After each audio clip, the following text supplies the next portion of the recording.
Delta IV subbrief, Project 667 BDRM.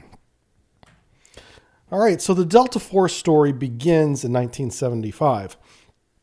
As with all of our other submarine stories dealing with Russia or back then the Soviet Union, it begins with a governmental decree to build a new submarine launch platform for this new ballistic missile called the R-29RM. NATO name is SSN-23 SKIFF. The missile complex that's going to be on the submarine is the D9R. It has 16 missile tubes, just like the previous submarine version have.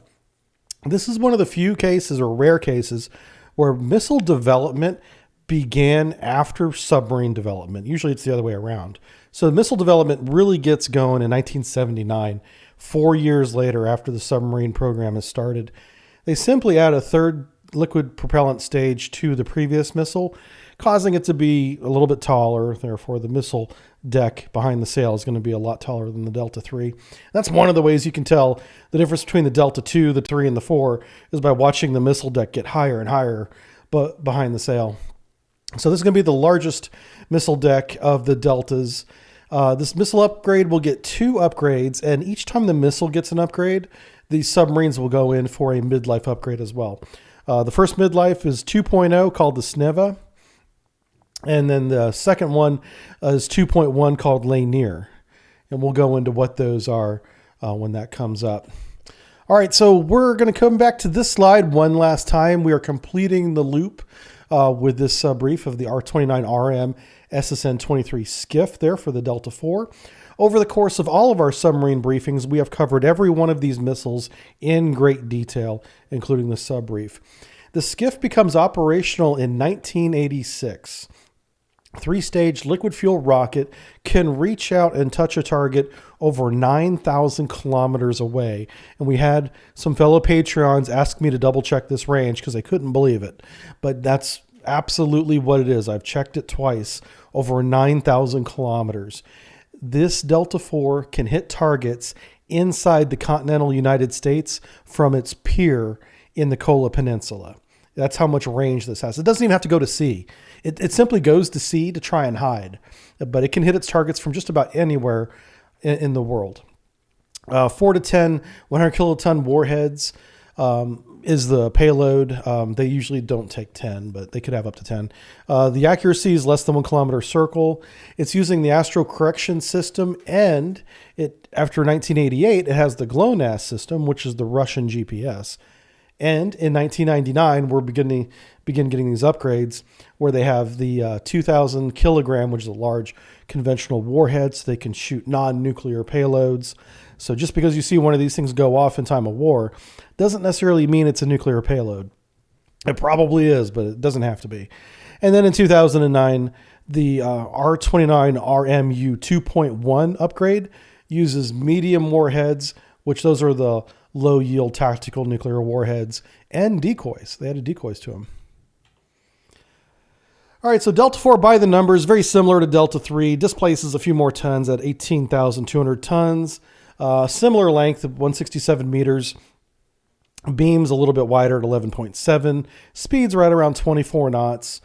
Check this out. This is the first Soviet submarine that we've talked about, nuclear submarine, that's had less than 6 torpedo tubes. She only has 4 torpedo tubes. And I don't know why I didn't even think about this until I was writing this lecture, but this is really incredible. This really shows how much, one, the torpedoes are getting so good they don't need to launch 6 or 8 at a time anymore. And the mission of the submarine is not tactical, it's strategic. So they didn't spend the money, the time, the maintenance on 6 or 8 or even more torpedo tubes. They gave her just enough torpedo tubes to launch a defensive weapon, maybe launch a submarine launched decoy, and then, continue to do her strategic mission, which is take those 16 submarine launched ballistic missile tubes, the D9RM complex, out under the ice and hide it. She has 2 VM-4SG reactors. She has 2 shafts with 7 blades on each. Skate sonar, gateway navigation system, which is a upgrade to the TOBL that it had, and the crew of approximately 135 sailors. That's officers and men. All right, very first Delta IV is the K-51. Its honorary name is in the name of the 26th Congress of the CPSU. That's the Communist Party's People's Senate, something like that. CPSU. She's laid in 1981, launched in 84. During sea trials, she launched 1 and then 2 missiles from the White Sea, and then she launched 4 missiles.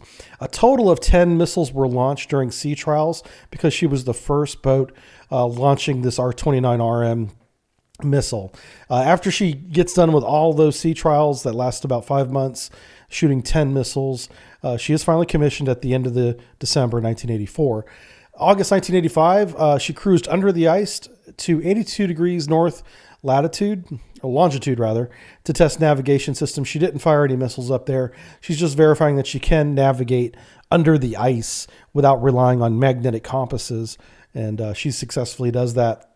August 86 of the next year, she does further navigation testing of the new Gateway navigation system. Again, it's just a better, like the Tobal was better, it's just the next evolution of the Tobal system called Gateway. In September 1987, a year after the previous test, she goes up there. She launches 2 missiles. The rockets failed in flight due to improper separation of the stages, destroying 1 and 2 missiles. Between stages 1 and 2, destroying the missile. In the same submarine, K-51, November 1987, she returns to port using radar navigation to turn into harbor because of low visibility. The radar operator miscalculates the turn by 800 meters. And depending on how far away the navigational not waypoint, but whatever they're marking the turn off of, that's an easy calculation to miss. Normally, they'll have landmarks that these radar beams bounce off of, and that can be a lighthouse, even though you can't see it, the radar can see it, and they'll make the turn based on this lighthouse. So if whatever they're using to make the turn off of is a long ways away, it's easy to make an 800-meter mistake. But it cost them because they turned too early. They were not in the channel coming into port. The navigator, who's sitting there with his calculator and stopwatch, catches the error and tells the captain, he says, "Hey, we turned too early. We're not in the channel. We're off course." The captain immediately slows down to 5 knots, and 2 minutes later, they run aground. Thankfully, they don't do a lot of damage to the bottom of the submarine because they had slowed down from the 10 knots that they were at. They got a couple 4 rescue tubs out there to pull them off the bottom a little bit back into the channel, and then they proceeded into port. But this is the first casualty of the first Delta IV. She runs aground outside port in 1987. 1989, she completes her first missile patrol in the Arctic Sea, and then in 91 and 92, she does 2 more missile patrols. In 1992, Russia collapsed, and she is removed the honorary name because the Congress 26 no longer applies. So she's back to being just K-51. All right, K-51, she goes to Sevmash for modernization. While in modernization, she is named after a Russian city called VERKHOTURYE. 2001, testing the new upgrade missile, R-29RMU-2. This is the 2.0 missile, the one that has the upgraded, warheads. She can carry up to 10 warheads now. From 2003 to 2009, she does 8 missile patrols with the new missiles. In 2010, she goes back into Sevmash shipyard for modernization. This is the second modernization of her life. In 2013, she's part of a movie called Journey to the Depth by Polygon Studio. You can look that up and watch the movie if you like. It's online. 2015, missile test successful, reported at 27th successful launch from K-51. So during her life, up to 2015, she's tested 27 of these ballistic missiles. That's a lot for any one submarine to be throwing around. A big part of that was she's the first one in flight. Therefore, she was the only one in the beginning doing these tests. In 2021, she is still operational in the Northern Fleet. And you can see the crew right there taking a little crew picture. Okay, so let's talk a little bit about these missiles because they're getting pretty advanced at this stage. R-29RMU-2, that's the modernized, upgraded second version SNEVA. SNIVA stands for dark blue. She can have 10 reentry vehicles, each at 100 kilotons apiece. It uses the GLONASS navigation satellites to correct the course.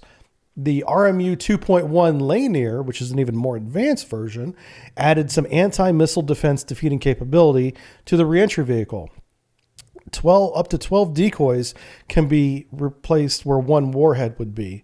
So as they re-enter, the decoys kind of fan out or blossom and shower the target with what looks like real warheads when there's only one or two actual warheads coming in on the target. And with the Lanier, they can change their course during re-entry. So as the re-entry vehicle is coming in like a meteor out of space at an extremely high velocity, it can move in 3 dimensions, effectively dodging any kind of anti-ballistic missile defense that may be in the area. Here's a picture of the 2.0 Svina being loaded onto the Delta IV. Here's a picture of it being unloaded, SNIVA. You can see where the missile has just a little bit of a twist as it comes out of the tube being launched. And towards the nose, you can see the big thrusters that are there to help it maneuver once it gets up into its suborbital flight. This is the payload. This is what it looks like. This is the business end of these ballistic missiles.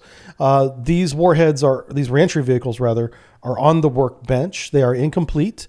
Probably don't have any kind of warheads. It looks like they have telemetry boxes being added to them. So this is probably, and big caveat, big asterisk, probably for missile testing, reentry telemetry, making sure that they can find where the warheads go as they're being dropped back down onto the test field, which is in Kamchatka Peninsula.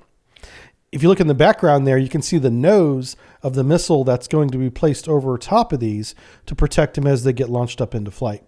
But I thought this would be interesting for you to see the business end of these submarine launched ballistic missiles.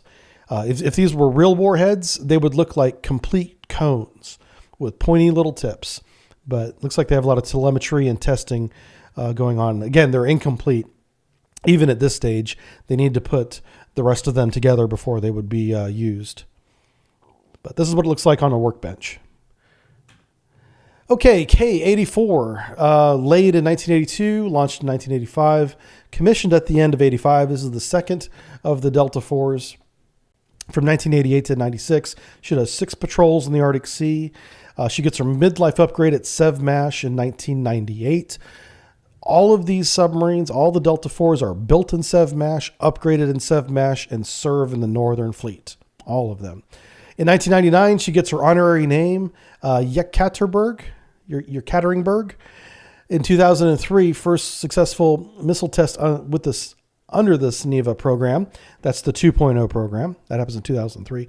2005, 2009, she does 3 patrols during this time. In 2009, she shoots 2 of the RSM-54 missiles successfully. The RSM-54 is the name of the missile body itself. So RSM-54 and the R-29 RMU-2, same thing. 2011, she caught fire in dry dock, did over 1 billion rubles in damage, a lot of damage with this fire. Nobody was hurt, but a lot of damage done inside the submarine. Took a couple years to recover from that. It's not until 2014 that she does return to service after fixing the fire that happened in port. And as of today, she is still operational. K-84 out of the Northern Fleet. All right, here's the SEVMASH shipyard. This is where they build them. This is where they upgrade them, repair them. You can see the 2 large assembly buildings there. They use both assembly buildings during construction. They use the floating dry dock during upgrades. They're home ported very close to the SEVMASH shipyard too. SEVMASH shipyard is in the White Sea. You can see there on the right. And their home port is in the Kola Peninsula, which is that large peninsula just north of the White Sea. So this is where they're built and maintained and upgraded whenever they have large maintenance that needs to be done every 10 or so years. All right, K-64 PODMOSKOVYE or Moscow. Laid in 1982, launched in 86, commissioned at the end of 86. From 1988 to 99, she goes on 10 missile patrols.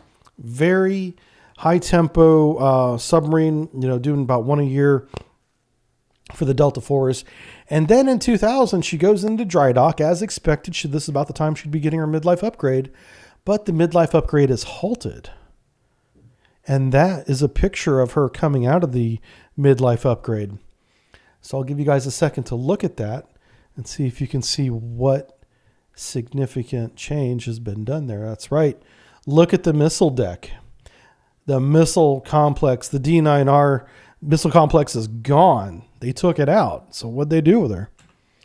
They turned her into a mothership. That's right. K-64 after 2000 is no longer a ballistic missile submarine. And in 2008, she is officially assigned to Project 09787, Special Purpose Submarine. In 2015, so 15 years after going into dry dock, she is launched with the missile compartment removed, officially as a mothership now. And that's a nice drawing by H.I. Sutton there of what she would look like with the mini sub attached to the bottom and the reactor pod topside. Now, sadly, in 2019, a fire broke out on AS-31 Low Shark, which is the mini sub attached to the bottom there, killing 14 sailors, which was every single sailor on board at the time. Somehow, someone survived. Apparently, civilian contractors were on board with her, and they managed to get her redocked to the to BS-64 and pulled her back into port. And in 2021, BS-64 remains in port awaiting Low Shark repairs. We're assuming Low Shark will go to sea again despite the disaster that happened. Now, I want to talk a little bit about this pod because this is important. This is a picture of BS-64. BS is for Special Purpose Submarine. Her name has been changed from K-64 to BS-64. That's the cradle topside of the what was the missile deck. That's topside now of the hangar with the mini sub docks on the underside of that of. And on top of that cradle is going to be this pod. This pod is an autonomous, an automatic, running on its own nuclear turbine generator. Self-contained nuclear power plant, creates steam, turns a generator to make electricity. All closed loop inside this pod that sits on top of that. And you'll notice that it's gone now. Yeah, it's because it's on the bottom of the ocean. Yep. So what this thing does, BS-64 goes underway with Low Shark on the bottom of it attached once they get out of harbor. And then they have this autonomous nuclear reactor topside. The mini sub detaches, floats up to the top, grabs the little pod, and takes the pod over to this network of drilling and underwater sensors and provides electricity for it. So this autonomous nuclear reactor generates about 50 kilowatts of power estimated. These are all estimated numbers. Russia's not coming out and telling us exactly how good it works. It runs by itself safely for 5,000 hours before it has to be picked back up again and brought back in to have maintenance done on it and whatnot. And they've got multiple of these, so they can just swap them out. So that's what the submarine was doing through 2019 until that fire broke out on the mini sub. Now, what else this autonomous nuclear turbine generator provides power for is the Harmony Russian underwater SOSUS array that is under the ice right now. Now, Russia will not acknowledge this program even exists, so we have no pictures of it. We have no data of it, other than that we know that it does exist. Russia does have their own SOSUS field that's pretty advanced. It's more advanced than the NATO SOSUS that was put out in the 60s and 70s. And it's nuclear powered, and it's powered by these little pods. That's about all we know about it, but I thought you'd find that interesting that is what she's doing. And as soon as the Low Shark is repaired again, she'll be going out to sea doing those missions. Let's move on to K-114, the Tula. She's laid down in 1984, launched 1987, commissioned at the end of October 1987. She does 7 patrols from 1989 to 2000. She goes in for a midlife upgrade from 2001 to 2004. So far, a very standard, no problems submarine. In 2007, test fires the new RSM 54M Seneva ballistic missile with no problems. In 2008, she test fires the same missile, but this time from the Pacific equator. So what she does in 2008, she takes about 60 days. She spends about 30 of them leaving the Kola Peninsula, going under the ice, over to the Pacific by Alaska, and sails all the way down by Hawaii and launches a ballistic missile to the Kamchatka Peninsula. And then, without surfacing, comes all the way back up past Alaska, under the ice, and pulls back into her port on this 60-day round trip to go down to the Pacific equator and launch a ballistic missile. What this demonstrates is that their navigation is so good and their targeting is so reliable that they can put these platforms anywhere in the world and still hit their targets. It was a very strong demonstration of the capability of not only this new submarine, but the missile as well. In 2017, she pulls in a SEVMASH for modernization. In 2019, she is finished with that, successfully test a missile from the Barents Sea to the Kamchatka Peninsula. And in 2021, she is still operational, ladies and gentlemen, out of the Northern Fleet. K-117, the Brynask. She's laid down in 1985, commissioned in 1988. From 1989 to 92, she does 3 missile patrols under ice. In 1993, she has a rupture seawater line in the engine room that floods approximately 3 tons of seawater into the engine room. The flooding is isolated, and she continues her missile patrol.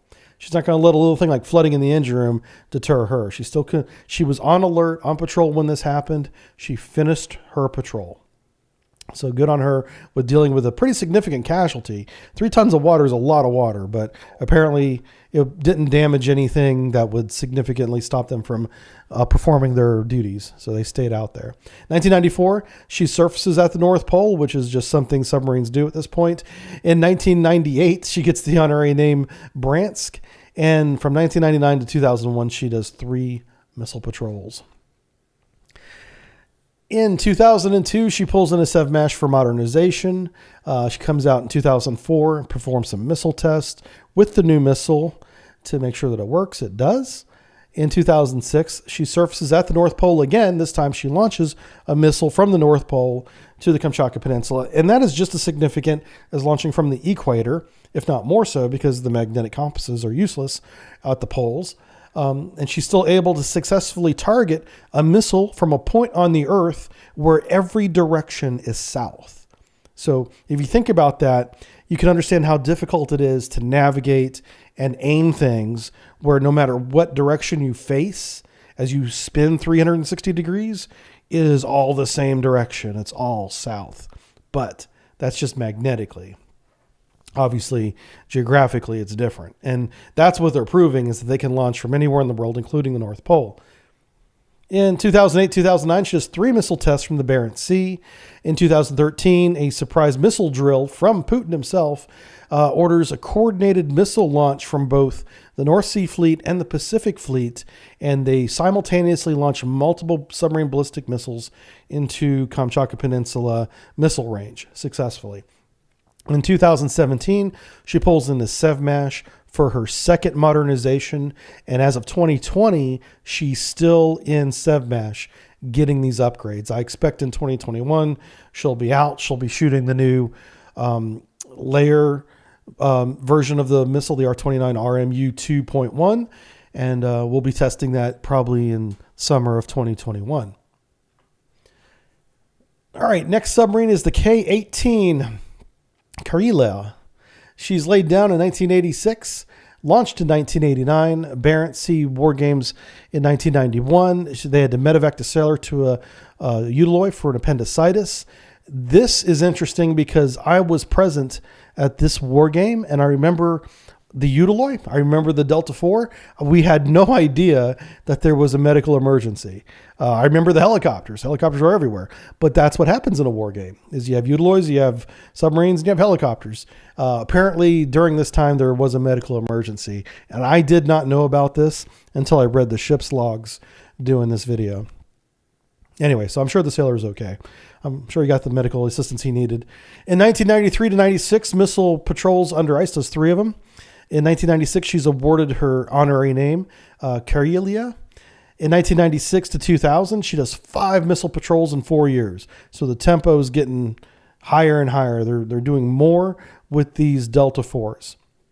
In 2000, she launched 2 ballistic missiles for testing. Both were successful. In 2000 and 2003, a 3-year period, she does 4 missile patrols. So they're doing more than 1 missile patrol a year now, very similar to the Ohio Trident tempo the Americans have. In 2005, she returns to SEVMASH for her modernization. In 2010, the modernization is complete. It's kind of a 5-year modernization. She carries the R-29MU2 ballistic missile at this point. That's the Sneva. In 2019, she launches the missile at war game Thunder 19, which is a big annual war game they have up there in the Northern Fleet. And in 2021, she is still operational in the Northern Fleet. I really like the picture there on the left where you can see the towed array tube. It gives you an idea of how big the Russian towed arrays are. Modern towed arrays are very, very thin compared to what they were back then. But there is such a thing as a tactical towed array, which is much shorter. And the shorter tactical towed arrays have a lot of are a lot thicker, and that's for a couple reasons. One, the processing and electronics inside take up a little bit more space, but they also have to displace a little bit more water so they don't sink out.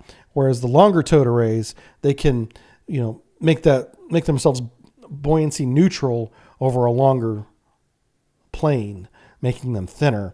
But if you have a short tactical towed array and you want it to be neutrally buoyant where it won't sink or float, it has to displace a certain amount of water.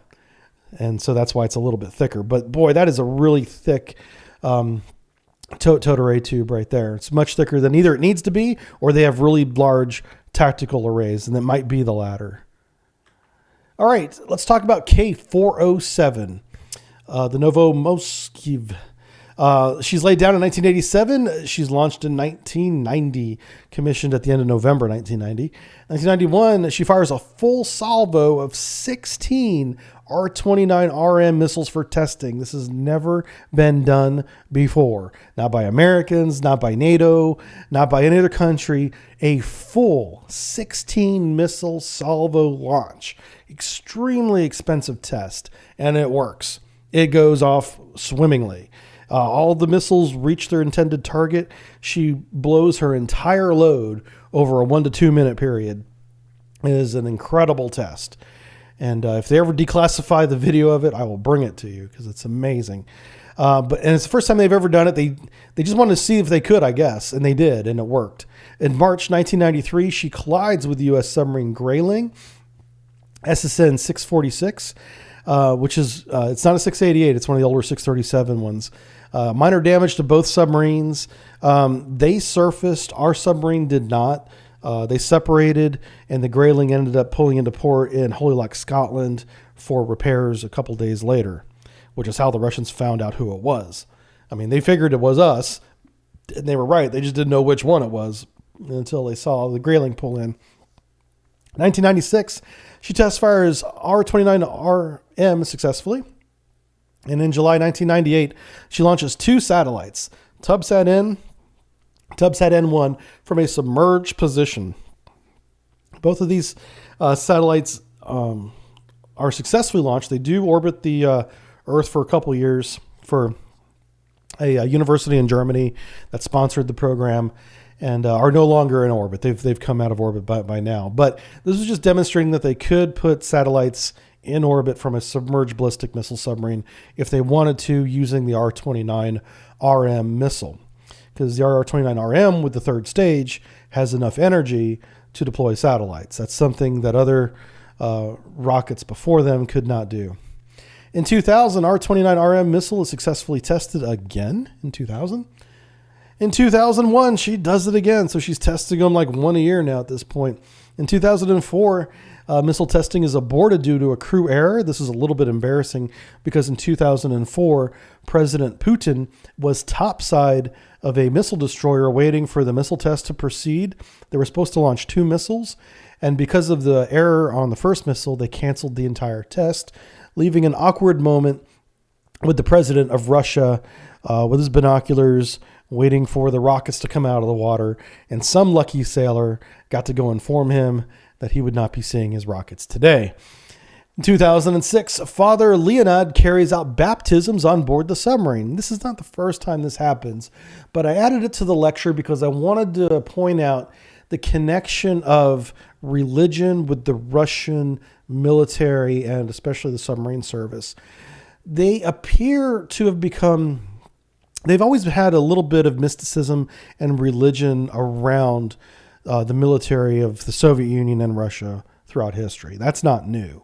What is new is they're inviting these clerics onto the submarines. They're blessing the submarines. They're blessing the crews. Now they're doing baptismals as if the submarine itself is a temple of the sailors. And so there is a strong mythological or spiritual connection between God and these sailors and these machines than ever before. And like I said, this is not the first time, certainly not, that this happened, but this is becoming more and more common as I read more about these ballistic missile submarines, whether they're fast attack submarines. The clergy from Russia is very involved in the military to the point of doing baptisms on board submarines. Okay, in 2010, she reports to Sevmesh for modernization. 5 years later, she's out participating in war games in the Barents Sea. In 2016, the following year, she launches the improved R-29 RMU-2 missile, the Sneva. And in 2021, K-407 is still operational. She's still out there punching holes in the ocean under the ice and doing her mission. So, final thoughts on the Delta IV program.